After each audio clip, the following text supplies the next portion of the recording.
따라서 해보시겠습니다. 내 영혼이 은총 받았습니다. 내 영혼이 은총 받았습니다. 우리 영혼이 은총을 받으면 잘 돼요. 우리가 전에 계속 나는 잘 됩니다. 나는 계속 잘 됩니다.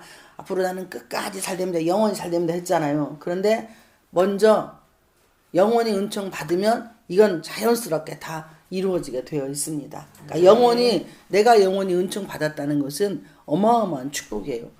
그걸 자유로 누리고 살 수 있도록 하는 것은 자기 자신이 선택을 하는 겁니다. 우리가 누구를 만나서 무엇을 하든지 간에 내가 기쁨으로 선택을 하면 그 모든 환경이 다 기뻐지는 거예요. 내가 원하는 대로 그리고 내가 바라는 대로 내가 생각하는 대로 일이 진행이 안 돼도 내 영혼이 은총을 받으면 다 기쁘고 행복하고 즐겁습니다. 그런데 내가 원하는 대로 내가 생각하는 대로 내가 바라는 대로 다 되었어도 영혼이 은총을 받지 못하면 행복하지가 않아요. 칭찬하십시오. 보시고 칭찬하세요. 서로 보시고 아 우리 전사님 멋지십니다. 참 잘생겼어요. 하나님의 은혜 가운데 충만합니다. 우리 강도사님도 우리 대리경님도 우리 모든 성도님들도 다 그렇게 아름답게 서로가 서로를 칭찬하고 배려해주고 이해해줄 때에 영혼이 은총받은 사람들의 특징입니다. 영혼이 은총받은 사람은요 늘 기뻐요. 그리고 매사에 입술에 감사가 넘칩니다. 혈기가 우리가 순간에 다의 감정이 올라오는 것은 아직 내가 영혼의 은총이 받지 않았다는 거예요. 그러니까 혈기를 내는 건 마귀가 제일 좋아합니다.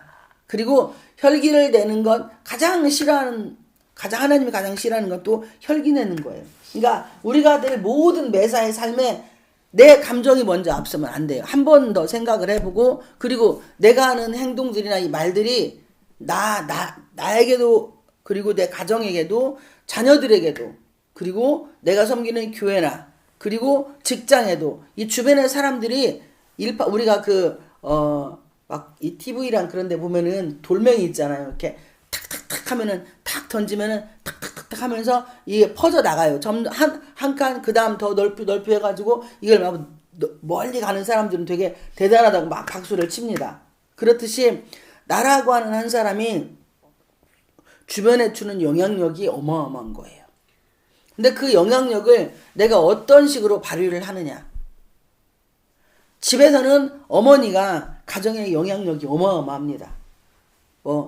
우리 집 같은 경우, 다른 데는 제가 가보지 않았으니까 잘 모르겠지만, 우리 엄마, 우리 시어머니 같은 경우, 송자, 구자, 순, 이 송구순, 이 여사님 같은 경우는 가정에 들어와서는 되게 완악하고 황팍했어요. 근데 밖에 나가서는 진짜 부드럽고 따뜻했습니다. 그런데 지금은 바뀌었어요. 예전에는 그냥 집에서는 당신 감정 하고 싶은 대로 다 표출을 해요. 이게 자녀들이 상처를 받는지 남편이 상처를 받는지 주변에 다른 사람들이 친인척들이 상처를 받는지 상관이 없어요. 그냥 나 하고 싶은 대로 다 폭발합니다. 이게 어디에서 가지고 와서 밖에서 사람들에게 자기 감정을 누리고 네네네 아유 사장님 안녕하세요 이렇게 하다 보니까 이게 눌린 거야. 그런데 만만하게 콩떡이라고 맞나 이 말이 만만하게 콩떡이라고 집안 식구들은 편한 거야. 그러니까 편하면 편할수록 뭐 해야 돼요? 더 존경하고 그리고 귀하게 여겨줘야 합니다. 말을 함부로 하면 안 돼요. 그런데 그냥 집안은 오면은 내가 폭발하는 장소, 여러분 가정이 내가 폭발하는 장소가 되면 안 됩니다. 행복이 무너지는 거예요. 모든 것은요 가정 안에서 그것도 또 부부간에 그리고 자녀하고 절대 엄마가 자식하고 친하면 남편하고 사이가 안 좋아요. 부부간에 친해야 자녀들이 그걸 보고 엄마를 존경하고 아버지를 존경해요. 근데 대부분 엄마들이 자녀들하고 친하고 아빠를 얄짤 등한시하면 결국에 뭐요? 자녀들도요 그냥 정말 속색이고 개떡 같은 아빠라도 있으면 자녀들이 엄마한테 조금 신경을 더 씁니다. 그런데요 아빠가 딱 안녕히 가셨어? 그리고 나면은 그 다음부터는요 자녀들이 엄마한테 소홀히 하는 경향이 많아요. 특히 자기 가정이 생겨버리면 그 다음부터 나는 마누라 다음에 그 며느리나 사위 다음에 뒷전으로 물러나기 때문에 속이 상한 거예요. 그래서 늘 그것 때문에 기분 나쁘고 열받고 막 어떤 엄마들은 이런 내가 저를 어떻게 키웠는데 엄마들의 주특기가 그거잖아요.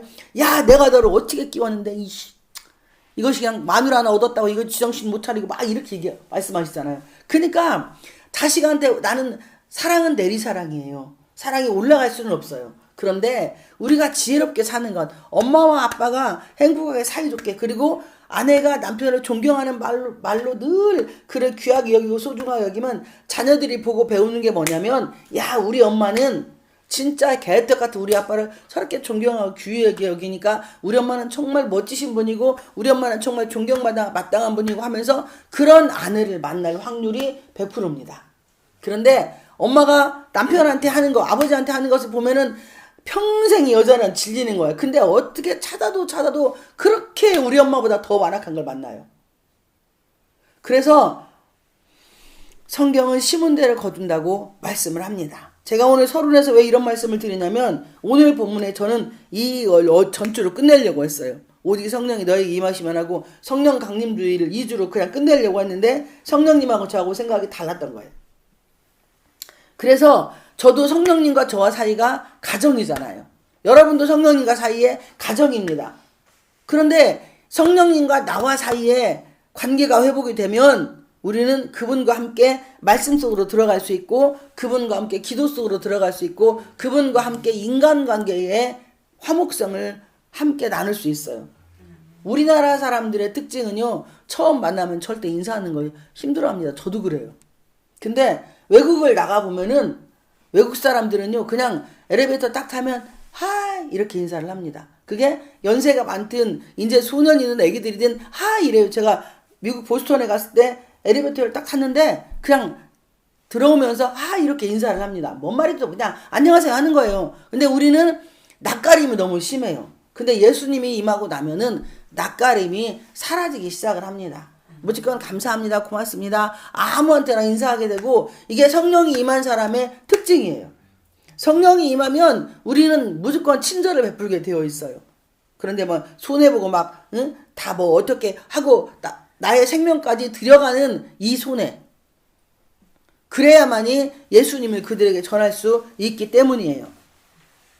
오늘 본문의 내용에 8절 말고 1절부터 데오빌로여 내가 먼저 쓴 글에는 물은 예수께서 행하시며 가르치시를 시작하신부터 그가 택하신 사도들에게 성령으로 명하시고 승천하신 날까지의 일을 기록하였노라. 그러니까 성령님이 임하시고 예수님이 승천하신 것을 기록했다는 거예요. 이 지금 사도행전 1장에 3절에 그가 고난받으신 후에 또한 그들에게 확실한 많은 증거로 친히 살아계심을 나타내사 40일 동안 그들에게 모이시며 하나님 나라의 일을 말씀하시니라. 예수님이 부활하시고 40일 동안 하나님의 나라가 어떤 나라인지를 계속 말씀을 하십니다. 그리고 요한복음 21장에 보면은 예수님이 제자들에게 부탁한 게 그거잖아요. 20장 21절에 예수께서 또 이르시되 너희에게 평강이 있을지어다 아버지께서 나를 보내신 것 같이 나도 너희를 보내노라. 이 말씀을 하시고 그들을 향하사 숨을 내쉬며 이르시되 성령을 받으라. 그러니까 성령을 받아야만이 모든 일을 할 수가 있습니다. 그런데 예수 믿으면 우리에게는 성령이 임해요. 그런데 그 성령이 강력하게 나에게 임할 수 있도록 성령님은 이미 내 안에 와 계시는데 내 안에 계신 성령님이 나와 함께 먹고 마시고 그리고 삶에서 행동할 수 있도록 만드는 것은 우리가 말하는 상처가 그 아픔의 과정이 지나가야만 그 길을 뚫고 나가야만이 그 성령님이 나를 관통해서 내 입을 통해서 내 눈을 통해서 내 귀를 통해서 내가 행동하는 모든 것을 통해서 그분과 함께 먹고 마시고 행동하는 것, 그리고 내가 말하는 것이 성령 하나님이 말하는 것이 되고 내가 행동하는 것이 성령 하나님이 행동하는 것이 될 수 있도록 하는 게 바로 이것이 성령 충만이에요. 그런데 우리는 이런 분들을 보고 그러잖아요. 당신 무당이요? 당신은 점쟁이요? 이렇게 말씀을 합니다. 성령 충만하면요, 아니 귀신이 어떻게 그걸 알아맞혀요? 못 알아맞혀요. 귀신은 어떻게 하느냐? 지난 날들은 알아맞춥니다. 그런데 미래의 나의 삶은 알아맞추지 못해요. 근데 우리는 제일 우리가 뭐요? 당신 무당이요? 당신 점쟁이요? 이런 이야기, 성령 충만한 분들을 보면 그렇게 말씀을 합니다. 내가 체험을 하지 않았기 때문에. 그러니까 내가 예수님을 만난 성령 하나님과 교통하는 그 순간 그 시간에 거기에 우리는 멈춰서요. 그 다음에 더 깊고 넓은 세계를 우리는 보려고 하질 않아요. 그러니까 많은 맹인들을 모아놓고 코끼리를 딱 시각장애우들을 모아놓고서는 그 시각장애우 분들에게 코끼리에 대해서 말을 하라고 하니까 등허리 만진 사람은 코끼리가 평평하다고 하고 꼬랑지 만진 사람은 코끼리는 가늘다고 갈고 길다고 말하고 코 만진 사람도 그렇게 이야기하고 다리 만진 사람은 코끼리는 뭉땅하다고 짧고 뭉땅하다고. 그런데 이게 다 코끼리가 아니잖아요. 이게 연합이 되어질 때 그게 코끼리가 되는 건데 각자 우리는 내가 만난 예수님만 가지고 막 무겨대는 거예요. 그런데 작은 것이든 큰 것이든 믿음의 수준만큼 성령 하나님은 역사를 하십니다. 내가 얼마나 믿느냐. 근데 내 안에 아픔이 속에 있는 우리는 어머니 태중에 들어가면서부터 상처라는 걸 받아요. 우리가 말하는 소위 상처. 근데 그 상처를 어떻게 치유를 받느냐. 말씀 가운데 치유를 받는 거예요. 그래서 예수님이 우리에게 골방 기도를 원하셨습니다. 골방 기도, 은밀한 기도는요. 다른 사람들에게 하지 못하는 비밀 이야기를 예수님한테는 할 수 있어야 합니다. 근데 그 예수님한테 나는 비밀 이야기를 안 해요. 내가 힘들고 어려우면 우리는 누구에게 찾아가죠? 사람들, 내가 친한 사람들. 아이, 그자녀. 내가 지금 힘들고 어려운 게, 돈 좀 얼마 빌려줘봐. 또, 너 직장이, 나 지금 직장이 없어. 먹고 살기가 힘들어. 그러니까 직장 좀 알선해줘봐라고 이렇게 말하기 전에 누구한테 가라고 예수 믿는 우리는 예수님한테 먼저 그렇게 말씀을 드리라고. 그분이 일하실 수 있도록, 그분이 사람의 마음을 움직일 수 있도록 내가 먼저 작동을 해야 되는 거예요. 바로 열쇠를 여는 거야. 열쇠를 열어야 하나님의 일을 할 수가 있어요. 그러니까 기도는 우리의 영적인 호흡입니다. 그러나 이 호흡이 끊어지면 우리는 죽은 거예요. 여러분, 껍데기 살아있다고 산 게 아니에요. 예수 믿는 사람들이 바라볼 때에 세상 사람들은 다 영이 죽은 거예요. 예수가는 살아있는 영이기 때문에. 근데 우리 예수 믿는 우리가 살아있는데 죽은 사람처럼 산다면 말이 안 되잖아요. 지금 예수님이 제자들에게 하시는 말씀이 요한은 물로 세례를 베풀었으나 너희는 몇 날이 못되어 성령으로 세례를 받으리라 하셨느니라. 그러니까 성령 세례를 받아야만이 성령 세례의 특징이 방언하고 예언하고 치유하고 말씀이 열리고. 그런데 성령님이 임하면 가장 깊은 내면에 있는 것은 겸손이에요. 그리고 절제, 이 두 가지입니다. 겸손과 절제. 세상의 사람들은요, 우기고 소리 지르면 끝나요. 정치인들을 봐봐요. 우리나라 정치인들은 다 거짓말쟁이에요. 다 거짓말쟁이. 어떤 사건 하나를 무마시키기 위해서 다른 사건을 터뜨리잖아요. 그래서 지금 송 땡땡땡 그 양반 그 9,400만 원 플러스 알파 해가지고 뉴스에 뜨니까 이 땡땡 그분의 사건은 싹 감춰줬잖아요. 이걸 터뜨린 분이 과연 누굴까요? 하나님은 아시겠죠. 그러나 기도하는 분들은 아십니다. 자기가 살기 위해서 남을 죽이는 거예요. 야, 네 것이 내 것보다 작잖아. 너 감옥 가서 몇 년 썩어. 그럼 내가 어떻게 해서 어떻게 하겠게라고 이미 모종에 뭔가가 있었기 때문에 이 소스를 줘서, 왜 전당대회 끝나가지고 그게 얼마나 오래된 건데 지금 이게 그 당시도 아니고 지금 터져지냐고. 나라에 어떤 일이 있을 때요, 연예인 사건이 크게 이슈화가 되면은 그때는 나라에 무슨 이상한 일들이 생긴다라고 이런 말씀들을 제가 들었습니다. 그러니까 어떠한 사건을 무마하기 위해서 다른 사건을 터뜨리면 이만큼 했던 것이 요 작은 거에 그냥 뭉쳐버리는 거예요. 지금 우리나라가 그런 상황에 지금 처해 있어요. 이걸 우리가 기도하는 종들은 압니다. 그리고 하나님이 아시기 때문에 기도하는 종들은 알아요. 여러분, 우리의 인생의 삶에 나의 작은 사건으로 인하여서 내 가정이 혹시 폭발당해지는 그런 일들이 있지는 않는지 잘 한번 자신의 가슴에 손을 얹고 생각해 보시기를 축복을 드립니다.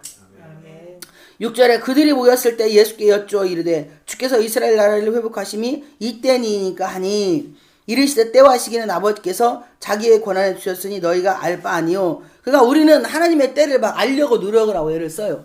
그런데 내가 겸손하게 순종하고 그 말씀대로 따라가다 보면은 하나님의 때가 되면 하나님이 알아서 하신다는 겁니다. 그러니까 그분의 때에 맞추어서 내가 걸어가는 것만 성령 하나님과 동행하고 걸어가면 나머지는 성령님이 이루어 주시는 거예요.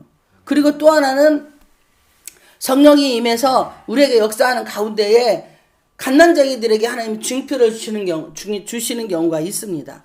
그 증표를 보고 순종하고 따라오라고 사탕을 주는 거예요. 근데 우리는 거기에만 몰입을 해서 교만해지기 쉽다는 사실입니다. 이 부분도 되게 우리가 염두를 두고 늘 인생살이를 돌아보시기를 축복을 드립니다.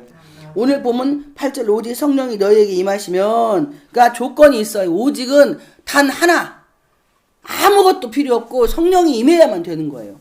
그게 가정생활도, 내 개인적인 생활도, 가정생활도, 직장생활도, 교회생활도, 그 누구를 만나서 무엇을 하든지 간에 성령이 오직 단 하나, 방법은 성령이 임하면, 너희에게 임하면 너희가 권능, 제가 말씀을 드렸어요. 3주 전에 사랑이라고.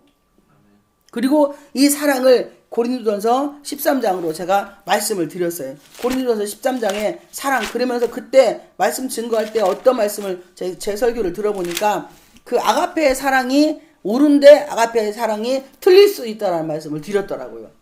아가페의 사랑은 주는 사랑이에요. 그 예수 믿는 사람은요, 무조건 주는 사랑을 해야 되는데 받는 것보다 주는 것이 복되다라고 사도행전에서 말씀을 합니다. 그런데 받는 사랑보다 주는 사랑을 하려면 내가 받았으면 그 사랑을 어떻게 흘러 넘치는 것을 내가 또 해야 합니다. 그래서 기독교는 그 사랑의 띠가 계속 자기 가정에서부터 그 다음에 담벼락을 야곱의 담장 넘어의 축복이 담장을 넘어서 이웃에게, 그리고 지역과 나라, 세상에 사랑의 띠가 연결되도록 만들어가는 것이 예수 그리스도의 사랑이에요. 그건 아가페의 사랑이라고 할 수가 없어요. 그냥 예수 그리스도의 사랑입니다. 그분의 사랑은요, 죽는 사랑이에요. 근데 우리가 어떻게 내 생명을 죽일 수 있습니까? 이웃을 위해서? 못 죽이잖아요. 자존심 죽이는 거예요. 기분 나쁜 거 감정 표출 안 하고 열받고 짜증나는데 아우 감사합니다, 죄송합니다, 야 제가 몰랐네 미쳐, 이렇게 하는 것이 내가 죽는 거예요. 그렇게 내가 하나씩 자녀에게, 남편에게, 가장 우리가 가정에서 축복받는 비결이 뭐냐면 남편을 존경하면 그 남편을 통해서 축복이 시작이 돼요.